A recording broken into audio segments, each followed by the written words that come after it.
Okay, we can get started. We only have 6 people online, plus us twice. So maybe just a show of hands. Who here has never been to Chile but is planning to go sometime soon? All right. And who here has been to Chile a lot of times? And somewhere in between, getting used to the whole travel thing. All right. So the idea of this session was, rather than the official, here's how you travel to Chile via Reuben, which you have to do, a few of us thought maybe we could share a few tips and tricks that we learned along the way. But before we get started, I know we have Veronica here, Aaron, and Regina.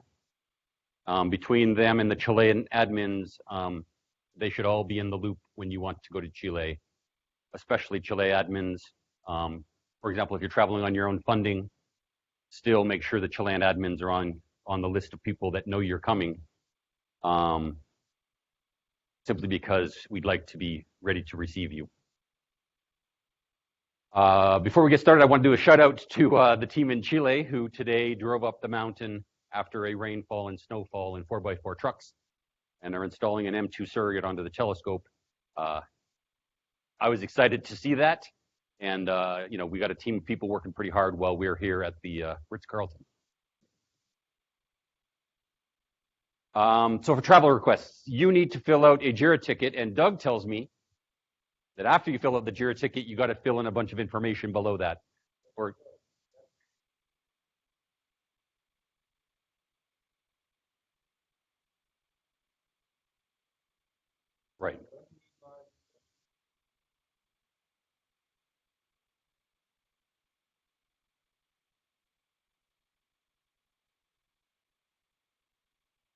Right, and so there's lots of options there. The most recent one that we added is if you want to arrive and immediately go to the mountain, especially the Chilean admins need to know that, because it's not trivial to get you to the mountain on the same day you land or the next day even, especially if we don't know that that's your plan. So some of you may have traveled to Chile on other projects and think, I know how to get to Chile. Don't come to Chile without talking to us first, please, even if you know how to get there. And don't go straight to Aura people because you know them. Come through Reuben. Make sure we're doing this properly. And always include Aaron and the Chilean admins. Those are the emails. And there's the link to the JIRA project. If you're not on the JIRA project, we can find people to help you. If you're traveling on DOE funds, that's typically if your grant is through the DOE university grant. If I've invited you instead of the project invited you, you're probably on DOE funds. In that case, you need to get country clearance from the embassy in Santiago, plus some other paperwork. And Regina Matter at Slack will help you with that. Any questions about that? Okay. There's a new terminal in Santiago. It's quite nice. It used to be that you would just come in to Terminal 1, you'd exit and come back into Terminal 1 and go this way. Now there's an international terminal. There's a hotel in between. Come out of the international terminal, you have to walk over to here.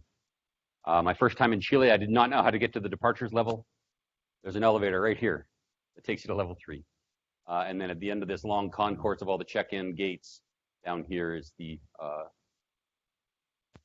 security to go on to your domestic flight. They will give you a little piece of paper. It looks like a receipt. It's PDI, that's the federal police force. Don't just throw that piece of paper away, because when you try to leave the country and they ask for that piece of paper and you don't have it, they make you get out of line, go back and talk to the police and get a new ticket. And there's some other features of that. If you're staying in a hotel, you don't have to pay taxes if you're here on vacation. They'll mark that. And do make sure that when you come into Chile, unless I've told you otherwise or somebody on the project has told you otherwise, you're coming into Chile as a tourist. And then we'll convert your visa if we have to. Don't say I'm here to work. Say you're here as a tourist, and if you need a work visa, we'll take care of that. Or an OI visa if you're relocating.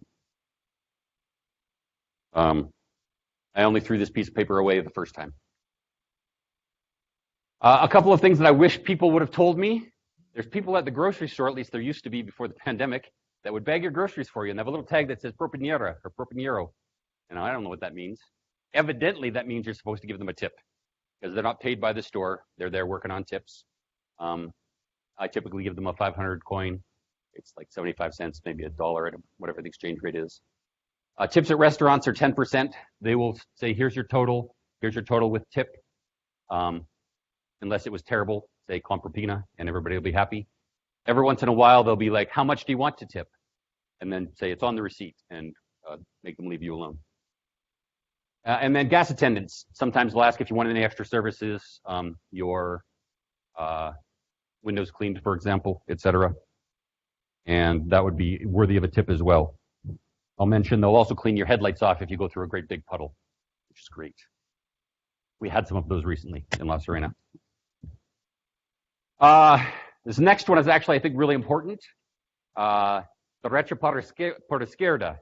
You want to take a left on a highway, do not stay in the lane and put your left signal on because you'll get crushed by a big truck, or at least a lot of horns.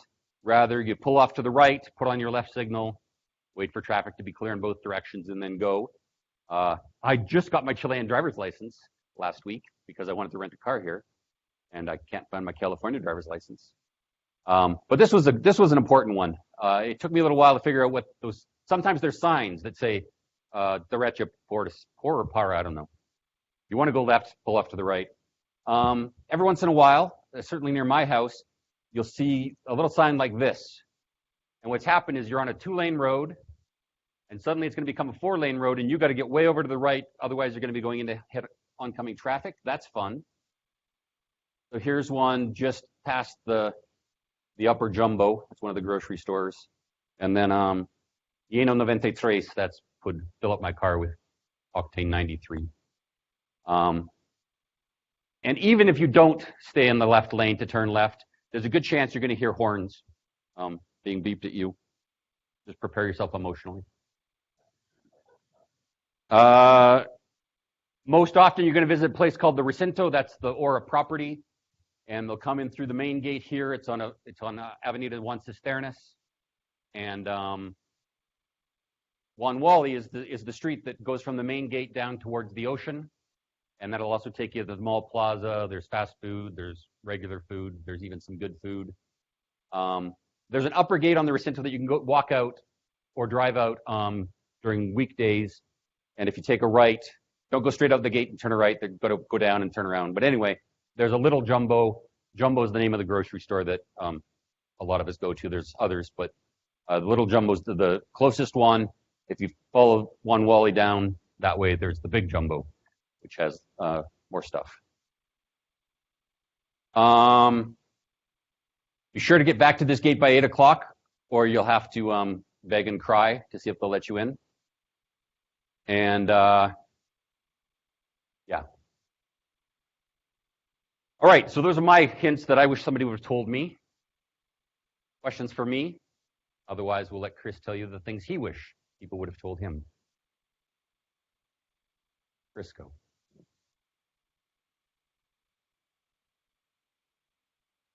And those of you online, if you have questions, you can type them into Slack, and we'll get answers for you.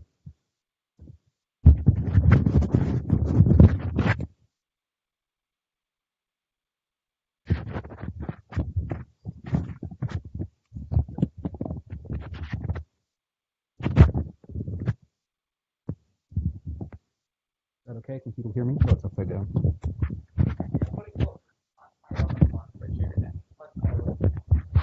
I have a pretty loud voice, but I could adjust. Okay, can you hear it now on Zoom?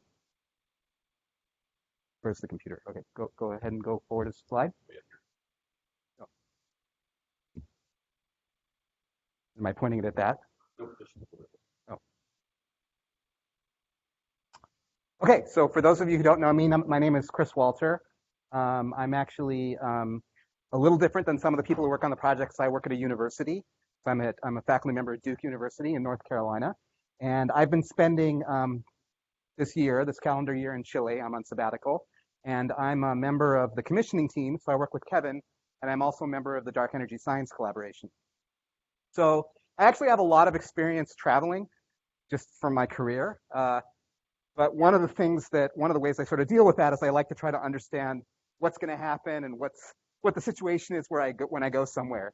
And so for me, especially because I was at a place that didn't have a lot of other people from the project, and I was sort of handling things myself, I didn't know a lot of those things. So these are the things that I would tell my past self before I went to Chile for the first time to help me be a little easier to go down there. So these are things I sort of wondered about, but I wish that I knew. Okay, so first of all, as a way of recording things and as a way to get walking instructions on my phone, I keep a La Serena Google map, and you are welcome to look at it if it's helpful to you. Okay, so you can just go, I use the link shortener, so you can go to ls.st/cww-map.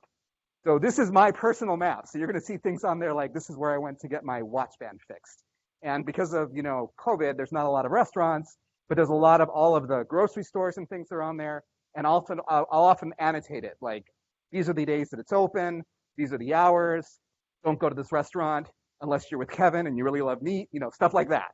Things that will help you get around. So it has a lot of basics on it. So then Kevin already mentioned the Recinto to you, and a lot of you, if you go there, will spend a lot of time at the Recinto. So I thought I would just tell you a little bit about it.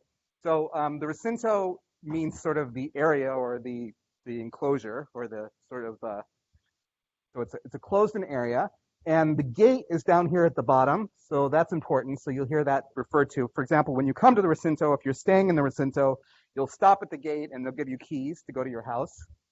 And there are houses that are spread out all over here. So Kevin lives up here somewhere in house 26. We have two houses, house 4, which is here, and house 11, which is here, I think. And the other people who are in the houses are other people who are working for Aura, work for Gemini, work for SOAR. A lot of people have been there for a very long time. Some people have been there for 15, 20 years, I think. The office complex is here. So these are the Gemini offices, and these are the Rubin offices. So you can walk up this really steep hill to go to these offices, or you can walk down this steep hill to go down to the offices. So if you're working in La Serena. And then on the top, this is the other gate that Kevin mentioned. So one nice thing is if you're staying at the Recinto and you do all the things that you're supposed to do that we just heard about, and you let people know that you're coming, somebody from ARA will meet you at the airport in a van with your name on it, and then they'll take you to your assigned house. And you'll stop at the gate and you'll get a set of keys. So if you can get yourself to La Serena, then people will take care of you. You'll be in good shape the first time that you show up. Okay, so the Recinto is a very beautiful place. It's up on a hill. So you can see this is the bay. This is Coquimbo down here, which is the next city over. This is the bay of La Serena. This is the city. This is taken from one of the houses. This is that road that you come up. And it's actually quite a steep road. So this is taken from the top of the road where the offices are, looking down. And so that's relevant because if you live in one of those houses, you're going to see in a minute what you have to do to get to the summit. You have to walk up that hill at 6 in the morning, so maybe with a bag.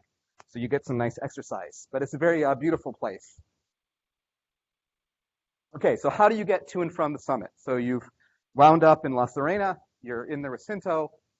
So first of all, you need to get some safety training when you arrive. You can't just go up right away, so you have to go through a video or in person, depending on the situation, a couple hours. And one thing that you should know is that you need steel-toed shoes to work on the summit. If you don't have them, they can give you some sort of temporary slippers, but they don't work very well. You can buy them in Chile. I did that. There's a Caterpillar store. But if you want better selection, you want to really choose something that you like ahead of time, you could bring those with you. And also, you need to have long sleeve shirts when you're working on the summit, so don't just show up in your Hawaiian shirts, unless you have a nice sweater to wear over it all the time, maybe.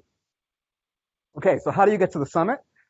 So every weekday, there are a set of buses that leave for the summit. There's 2 buses for Rubin. There are also buses for Pololo, where Decam is, and for SOAR and Gemini. It's 2 hours each way. So there's one bus for Rubin that leaves at 6:30, and there's another bus that leaves at 6:45. And there's a schedule that's made every week. You can't just show up and go to the bus. So you have to let people know ahead of time that you're going to be on the bus. They make a schedule which is posted on the Confluence, and you actually have a seat that you're going to sit in. So it has to be arranged ahead of time. And there are some minibuses and trucks that are for specific uses. So if someone needs to go up to check something, they can take one of these trucks. but only a few people are actually able to drive up and down, have permission to drive from La Serena up to the summit. Like I said, it takes 2 hours. So if you go up and down, it's 4 hours on the bus. That's a long time on the bus.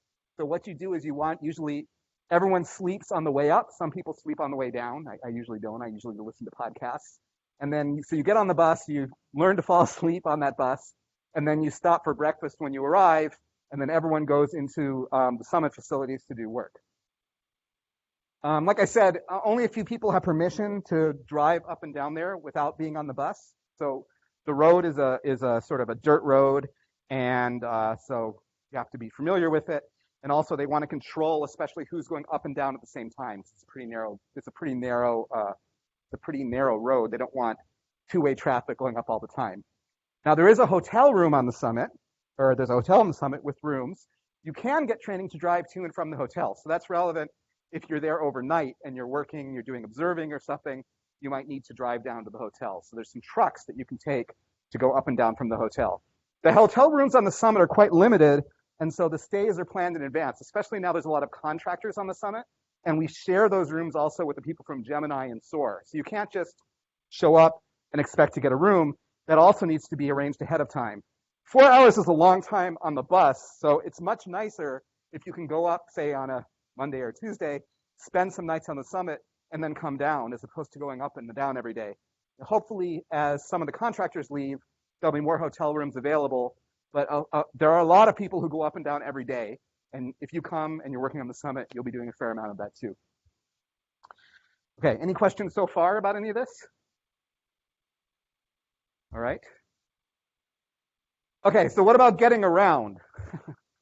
How do you get around in La Serena? Okay, so if some people show up and they rent a car or they have other arrangements, if you don't have that, you can either walk. I spend a lot of time walking just to try to get some exercise. You can walk down to the beach. You can walk to the grocery store. But usually you don't want to walk back from the grocery store because you have to walk up the hill and you have groceries with you. So how do you deal with that situation? So if you can rely on various forms of transportation. So there are some Chilean forms of transportation like buses and sort of minibuses, which I tend not to use so much because my language skills are not maybe up to that. But when I first showed up, I tried using Uber. So Uber exists and it works in Chile, but I found that it was quite inconsistent. So in La Serena, especially for short, cheap trips, I would often have to wait for a very long time. The trip would get canceled after waiting.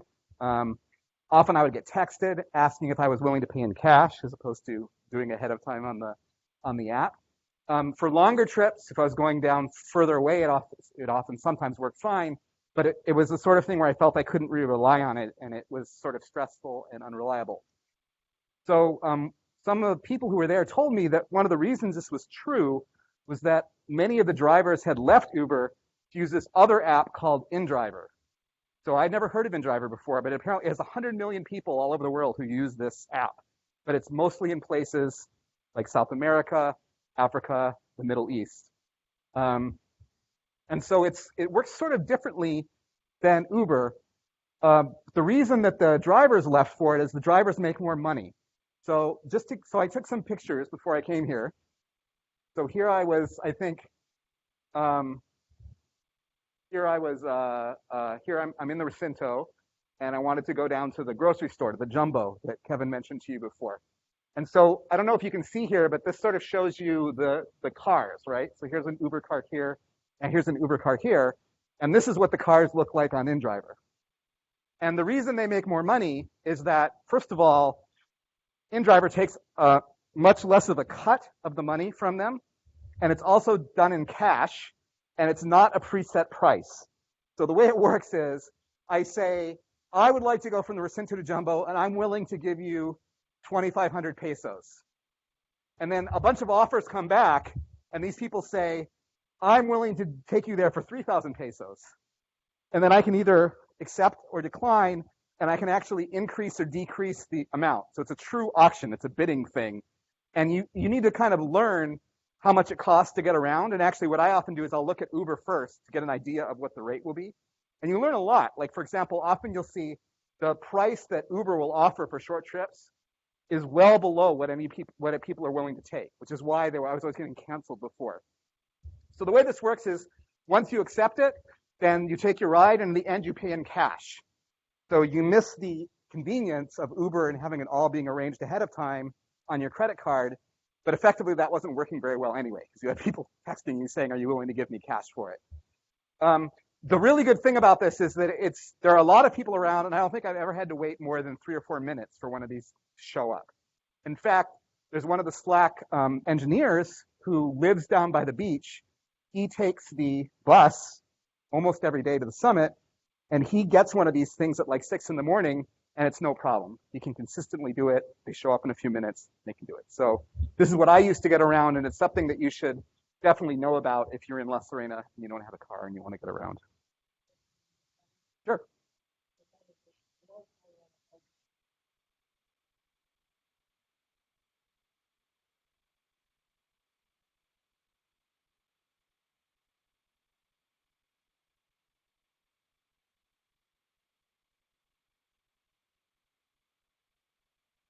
If you're in as good a shape as. Yeah, that's right. But yeah, I noticed that you park your bike at our house and then walk up the rest of the way. And there are a couple people who have electric bikes also to help them get the hill. But yeah, Craig's in excellent shape. So, okay. Any other questions or comments about this?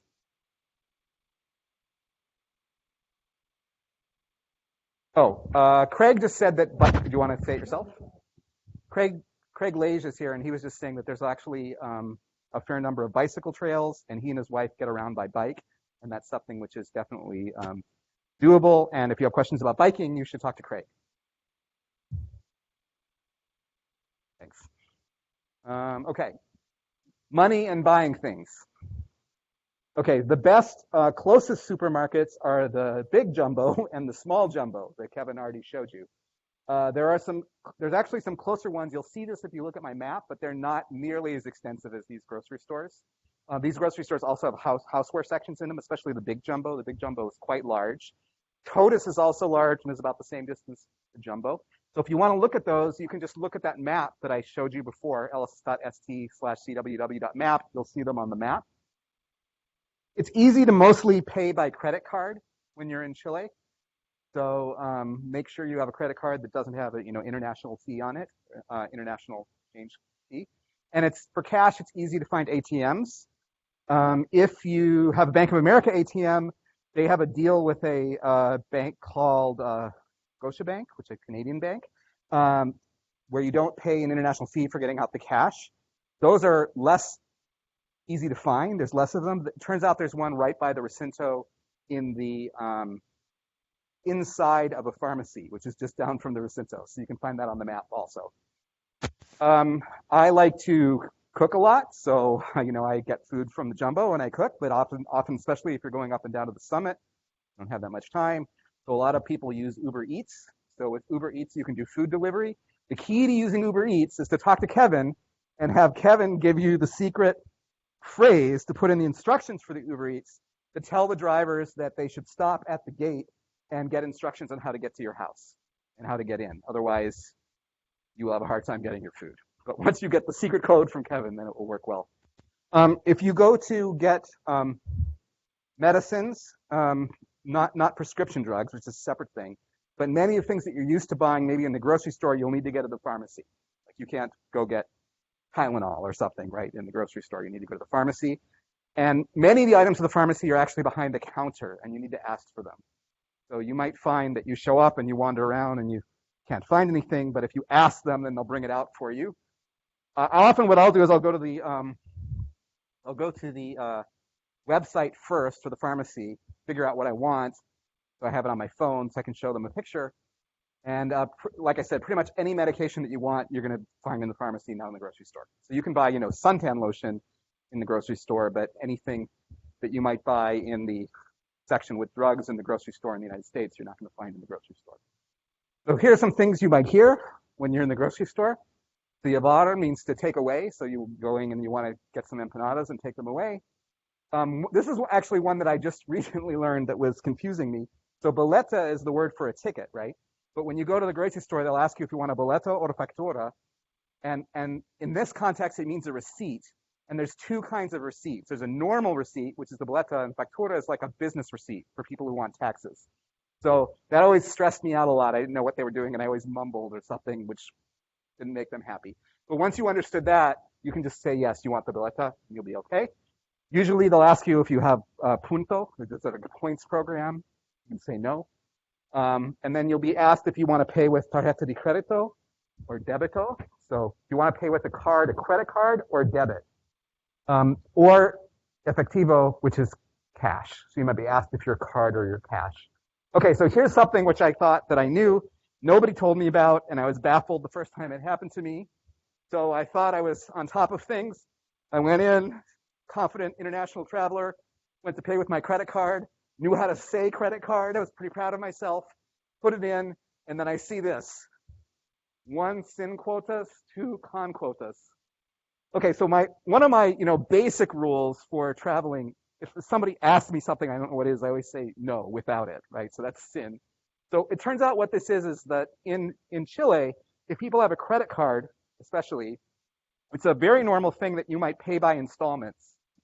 So you might say, like, I want to pay this over 4 installments. That's what the quota says.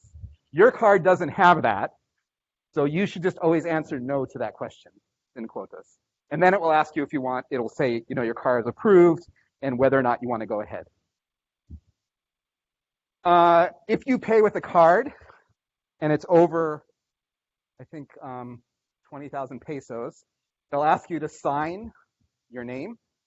And sometimes they'll either ask you to enter your passport, or if you have it, something called a route number, which is a card that you have if you have like an OI visa. They don't always ask you to do that, but sometimes they will. Okay, this is COVID related. So those of you who have gone have already seen that you have to fill out some forms. This is no longer absolutely required to get into the country, but you still should do it practically if you want to be able to do anything. The Pase de Movilidad. So what happens is you have to get your vaccines approved, basically, and into the Chilean system so they know that you've been vaccinated. And this pass, this movement pass, is the thing that allows you to get into a restaurant. Sometimes they'll ask to see it, and also to fly domestically. And actually it's tied electronically into the system, so they won't actually necessarily ask to look at it.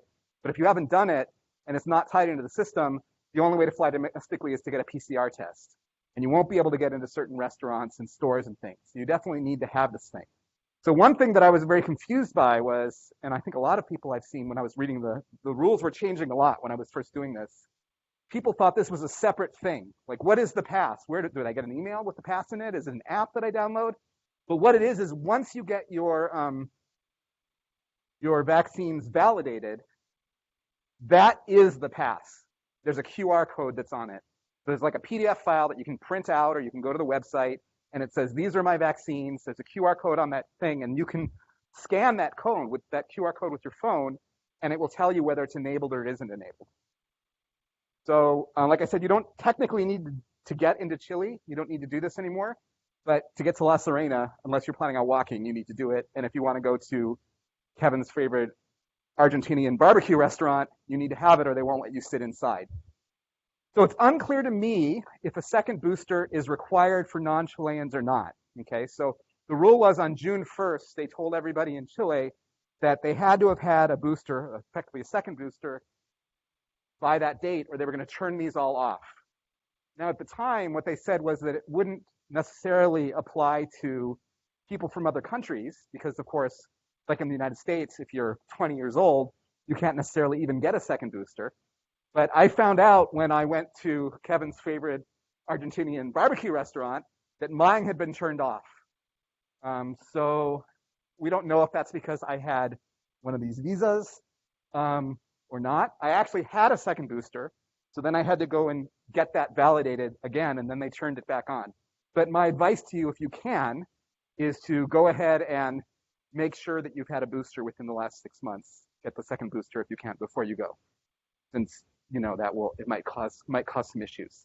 Okay, independently of any of this stuff, whether or not you have this pass or not, when you go to anywhere, the grocery store, the bus to go to the summit, you're going to see a lot of these thermal temperature guys. And what that's for is that it's basically checking your temperature. And so when you go in, you show that you have a normal temperature so that you can go into the store. I don't know if you get attacked by a SWAT team or something if you have a fever. I've never actually experienced that. But what I can tell you is that, so for those of you who are US people, you know that these thermal things are often with a gun and they hold it to your forehead. So the first time I walked into the grocery store, I walked up with my forehead against it and the guard looked at me like, what are you doing? You are a moron. So it's for your wrist, not for your head. But sometimes you'll see people boot on your wrist also, and you need to do it also when you go to the summit. We're very careful about going to the summit. You have to get tested every week with a rapid antigen test, and also you need to test your temperature to get on the bus.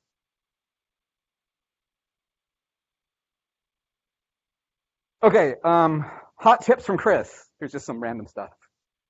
There's farmer market on Saturday and Sunday, which are nice. They have similar stuff, but they're very different style. You can find them on the map. There's a permanent structure, which you can go to on Sunday and Thursday.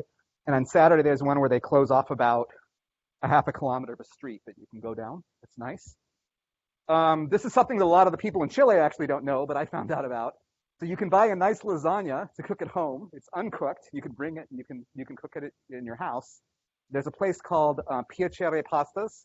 It's near the Recinto. It's only like a quarter of the way to Jumbo, and they have nice desserts, and they also have some homemade pastas that you can cook, and they have these lasagnas. So every once in a while, I'll cook one of these lasagnas, and it will last for several days. All right, so if you want to be able to read menus, because of COVID, there's no printed menus anymore. Everything's in QR codes. Or you want to use InDriver or Uber or do anything else, then you're going to need to have cell phone data, right? Because when you go to a restaurant, they're going to give you a QR code, which you're going to scan with your phone. And that's how you're going to see the menu. And obviously, if you use something like Uber, that relies on your phone, right? So personally, I have T-Mobile as a cell plan. I switched to it for this reason when I was working in Japan before. You can just internationally roam. It's just included in your thing, and that works fine in Chile. If you're there for longer, if you're planning on going for longer, you can get a Chilean SIM card. If you do that with your own phone, you have to register your phone with the Chilean government. I haven't done that, but that's something that if you don't do after 30 days or something, they turn your phone off. The other option is to buy a Chilean phone with a Chilean SIM card. So some people do that. There are a few people who have AT&T or Verizon and they just turn on day passes they need. But I find for me it works well to just have this roaming working all the time. And one thing that really makes it work well is that everyone in Chile uses the WhatsApp app. Really everyone. So it's sort of amazing actually. So when Kevin first told me this, he said, install WhatsApp so I can talk to you. Everyone uses it. I thought he meant everyone on the commissioning team uses it. But I mean, it's like government officials will sometimes contact you via WhatsApp. The airline will contact you via WhatsApp. And it just uses your phone number. And so what that means is that you don't need a second SIM card. You can just use your phone as normal. And as long as you have a data plan, there's a Chilean person and I just give them my WhatsApp number. They can call me on the WhatsApp phone. And that works just fine. So I wasn't thrilled about installing this app, which gives Meta, Facebook, access to my address book. But the app actually works extremely well and it's extremely effective, and you definitely should install it if you're going to Chile. Yeah.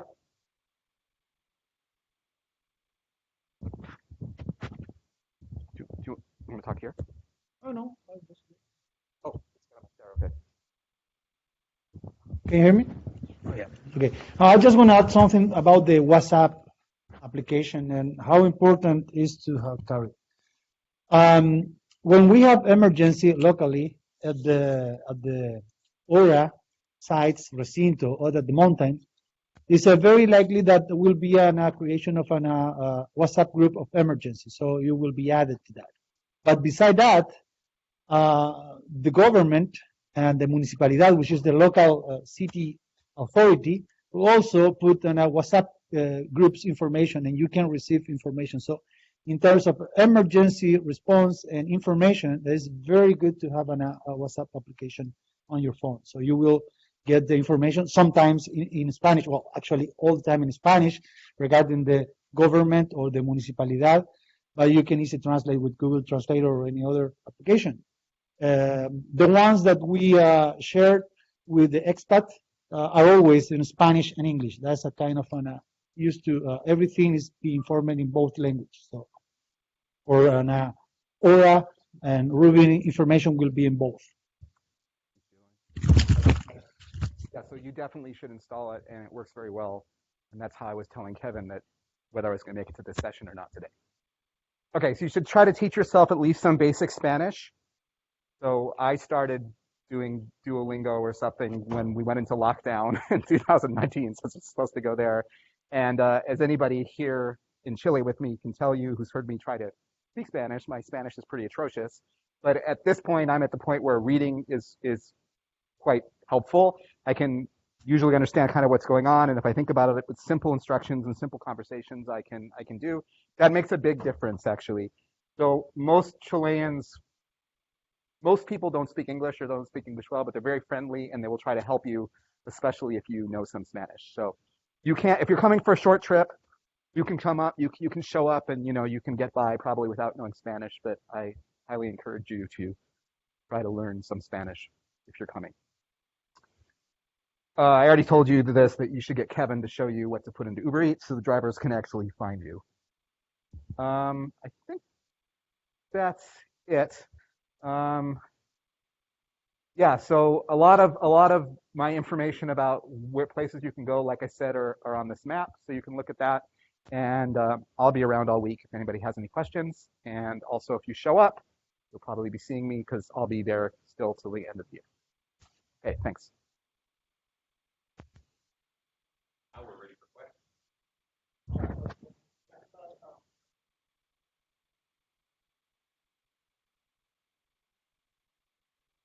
I don't think so.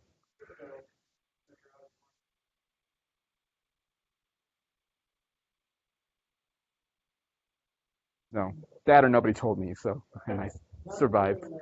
Yeah, yeah, yeah. I treat fruit and vegetables just like at home, and you don't have to worry about water. No, it's not like being in Mexico or something. The water is very good.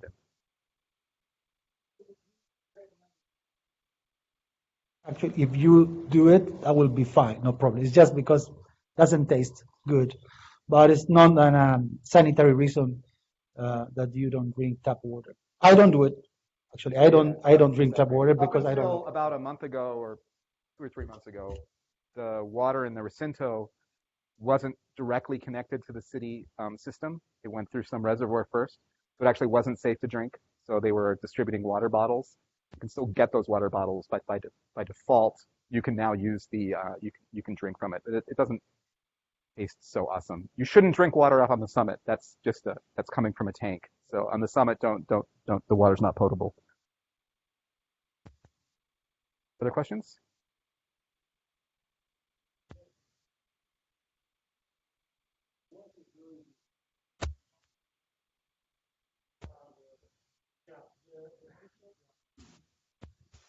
Thank you.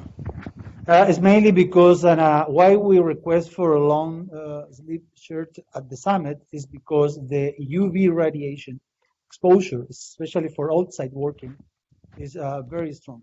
We have an index that shows that during the last 10 years in Chile, we have the index is above 9 with a top of 11, so it's always high. And the skin cancer and other disease has been declared by the government as a labor critical potential sickness. So that's the reason because we request a long sleeve. Requested or required? Required both. Yeah. It goes to 11. And goes to 11. Well, actually, part of the safety orientation, I have a long chart. Sorry. Probably long pants too. Yes. Long Yes. pants, Yes. long sleeves, Yes. steel toe boots. Yes. On summit. I just want to say that the Rubin site is still under category of construction. So we have around 8th level at the facility, and all of them are considered a construction site, and all of them are required by wearing PPE.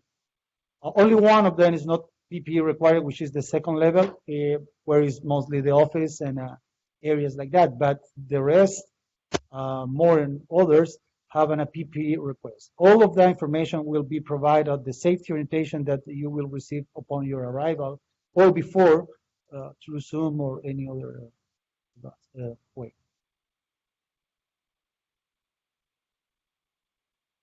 And also, if you want more information about the safety orientation and the process, how to access more deeply on that, you can get into our presentation tomorrow at 3:30 p.m. at Tortolita. Will be large information about safety and environmental. For those in the room that might have more questions, can I just get people that live in Chile their whole life to raise their hand? That'd be you, Giovanni. It's Carol. I don't live in Chile anymore. I am an Arizona resident. So in the back of the room, we've got some people that live in Chile. Those of you that have spent more than a decade in Chile, raise your hand. 5 years. I'm going to go to 3 because that's mine. And then just this last year. So really, one of the things that happens is the longer you've spent there, the more it just becomes the way it always was, and you don't think about it anymore. So be sure to ask somebody that lives there, someone that's been there a long time, and somebody that just traveled for the first time. You might not get the same answer, and so certainly over the last 3 years, travel went from really a horrendous experience with an awful lot of paperwork to right now it's just like a regular tourist trip. A little extra paperwork to get the Pase Movilidad, but it's really handy to have that. Otherwise, it's just a lovely place to come visit. But don't just show up, please. Talk to us. Kevin, it's very good that your last comment about the lot of paper and the bureaucracy for expat in Chile. And I have to say that during the last maybe 5 or 6 years, Chile is living on a new reality regarding expat or people from another countries getting to Chile. So I remember 5 or 6 years ago, the immigration office in La Serena was on 2 rooms, and that was enough, unnecessary. Right now, it's an entire building with 2 floors, and the reason is because we have a lot of people coming from another countries. But as usual, the government gets short in the expectation, and some of the immigration process is being collapsed for regular people.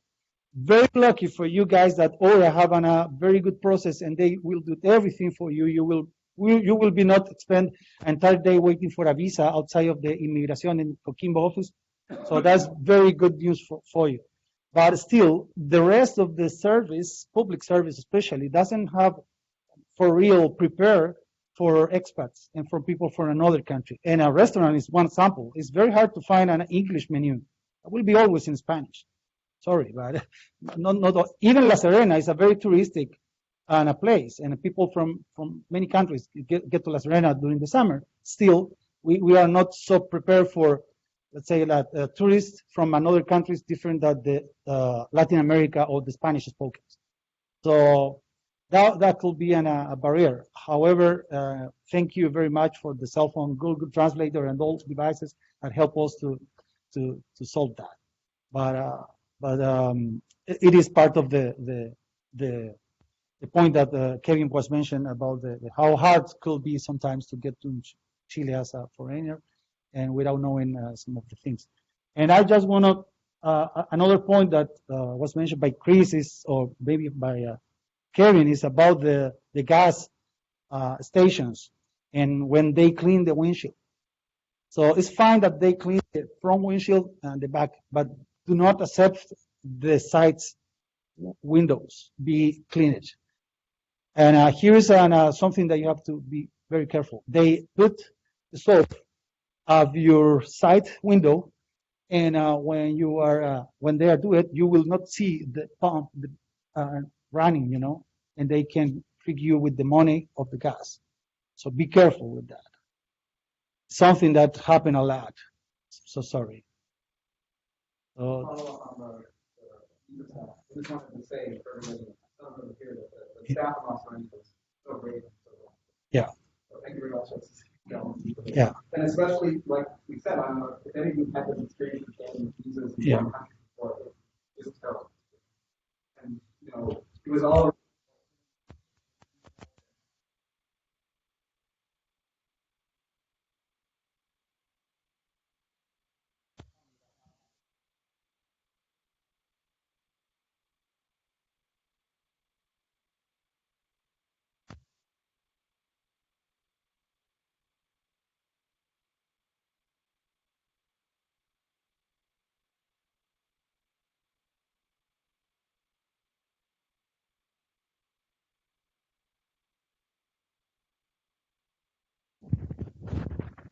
Someone give me the WhatsApp number of the guy that handles that for the passive mobility data.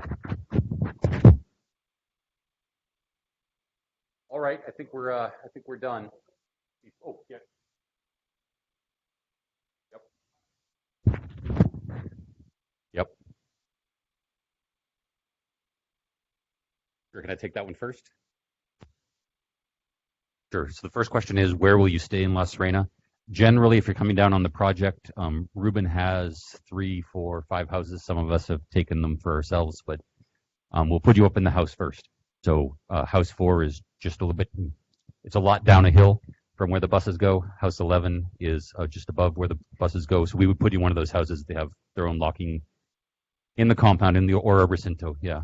And so it's, from either of those, it's 3-minute walk from your house to the office.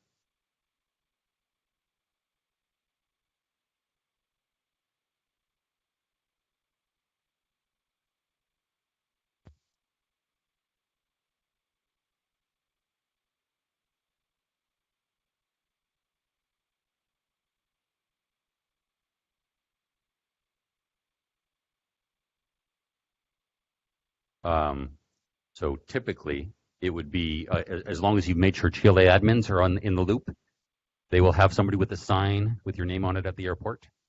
They will take you to your house. There'll be somebody else in the house almost always that you can chat with. There's WhatsApp groups. There's one for people that live on the Recinto. We have one just for people that live on the Recinto. Then there's an expats group for all of La Serena. Get added to those. And then, yeah, I mean, if I invited you, I'll tell you how to get to the office and stuff like that. But yeah. Question in the back?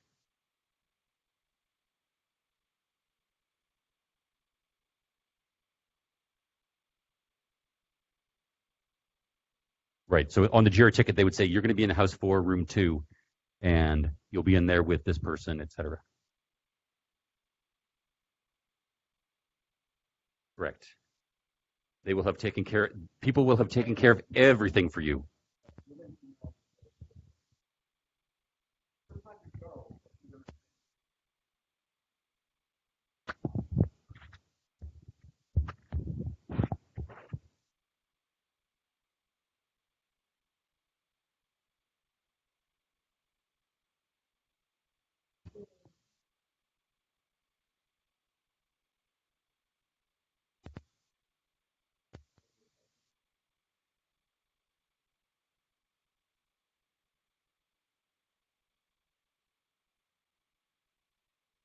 Don't show up for the first time on the 17th of September. I did that.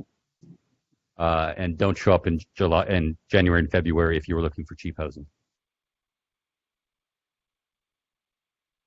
And do not show up on the weekend. We had if things go wrong on your arrival, we won't have people to help you on the weekend.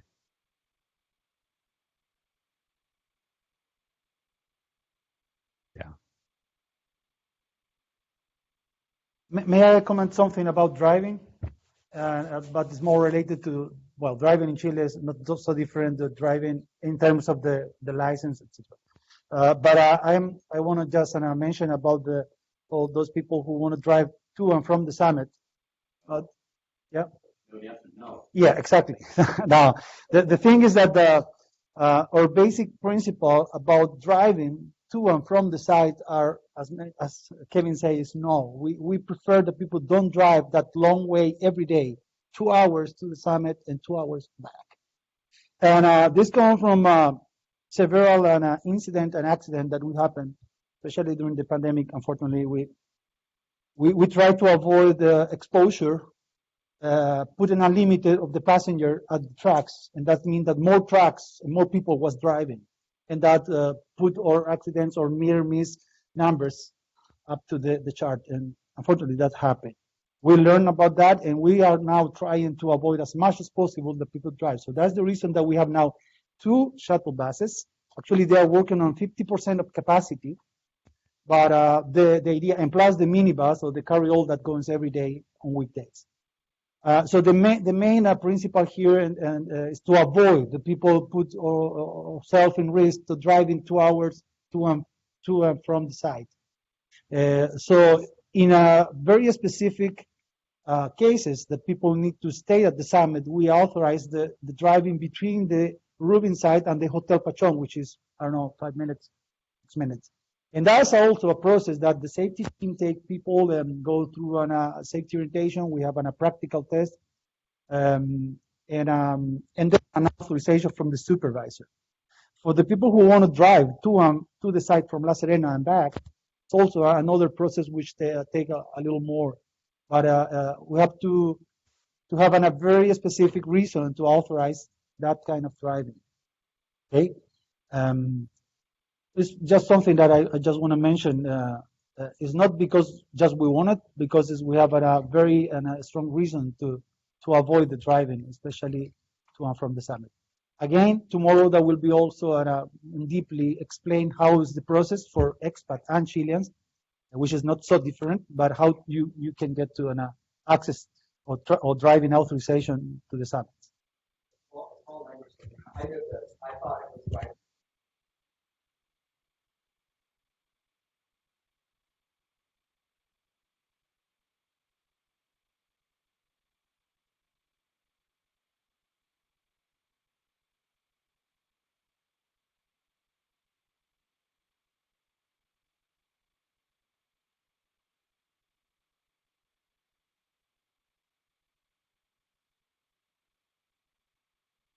Great. Thanks everybody for coming. If you have questions, there'll be several of us hanging around.